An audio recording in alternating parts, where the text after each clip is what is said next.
है याद रखो।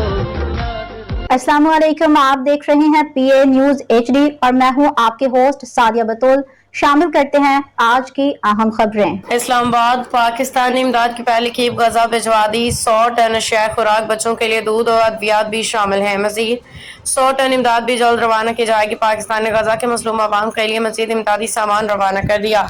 100 टन इमदादी सामान लेके पहली खसूसी परवाज इस्लामाबाद से रवाना। नायब वज़ीर आज़म इसहाक डार ने इमदादी सामान को रवाना किया। पाकिस्तान की जानिब से 17वीं इमदादी खेप में 65 टन तैयार खाना, बच्चों के लिए 20 टन खुश्क दूध, 5 टन बिस्किट और 10 टन अद्वियात शामिल हैं। 100 टन इमदादी सामान की मजीद खेप चंद रोज में दोबारा गजा भिजवाई जाएगी। पाकिस्तान अब तक 1715 टन इमदादी सामान गजा के मजलूम फलस्तीनियों को भिजवा चुका है। इसराइल के फलस्तीनियों पे मुजालम जारी। गजा में भूख, अफलास और मौत के साए इसहाक डार ने NDMA अल-खिदमत फाउंडेशन दीगर फलाही इदारों की काविशों को सराहते हुए कहा कि गजा में सूरत हाल निहायत खराब है।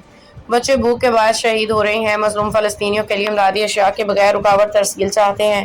फलस्तीनी सफीर ने इमदाद फराहमी पे पाकिस्तानी अवाम का शुक्रिया अदा करते हुए कहा कि पाकिस्तान की हिमायत फलस्तीनी अवाम के लिए बाइस हौसला है।